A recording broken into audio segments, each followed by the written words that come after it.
Jhalod science college ખાતે નગરપાલિકા ચૂંટણી અંતર્ગત ચૂંટણીલક્ષી સાહિત્યનું વિતરણ કરાયું। આજરોજ 15/2/2025 શનિવારના રોજ જાલોદ સાયન્સ કોલેજ ખાતે નગરપાલિકા તેમજ તાલુકા પંચાયતની પેટા ચૂંટણી અંતર્ગત ચૂંટણી સાહિત્યની વહેંચણી ચૂંટણી ફરજ નિભાવતા કર્મચારીઓને ચૂંટણી અધિકારીની અધ્યક્ષતા હેઠળ સોંપવામાં આવી। સૌપ્રથમ ઈવીએમ મશીનના સ્ટ્રોંગ રૂમને રાજકીય પાર્ટીઓને બતાવી ખોલવામાં આવેલ। ત્યારબાદ અલગ અલગ બૂથ મથકોના નિમાય સરકારી પ્રતિનિધિઓને બૂથ સામગ્રીની વહેંચણી કરવામાં આવી, જે સાહિત્ય તમામ ઉપસ્થિત સરકારી પ્રતિનિધિઓ દ્વારા ચેક કરી લઈ જવાની હોય છે।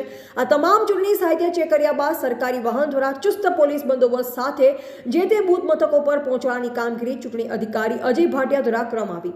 ચૂંટણી અધિકારી અજય ભાટિયા દ્વારા આપવામાં આવેલ માહિતી મુજબ 16 ફેબ્રુઆરીએ નગરપાલિકાના 7 વોર્ડ માટે 32 મતદાન મથકો, 150 મતદાન સ્ટાફની કામગીરી કરતા સરકારી પ્રતિનિધિઓ, 32 polling officer, 32 presiding officer, 32 assistant presiding officer, 22 polling officer, 32 એલપીઓ, 32 પટાવાળા, 90 police, 97 home guard, 20 SRP, 34 body van camera હથિયાર, 1 ડીવાયએસપી, 3 પીઆઈ તેમજ 5 પીએસઆઈનો સમાવેશ કરવામાં આવેલ છે। રિપોર્ટર પંકજ પંડિત।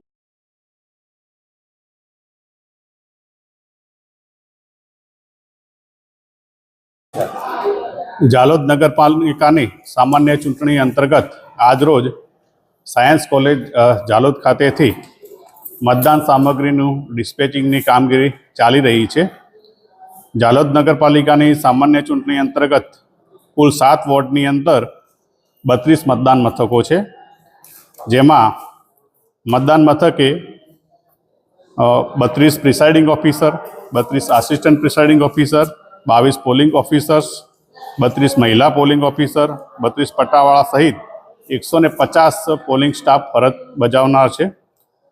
પોલીસ સ્ટાફની વાત કરીએ તો 90 પોલીસ, 97 હોમગાર્ડ, 20 એસઆરપી જવાનો, 34 body on camera, 1 DYSP Shri, 3 PI Shri, 5 PSI Shri એ ત્યાં મતદાન મથકે ફરજ બજાવનાર છે। Thank you.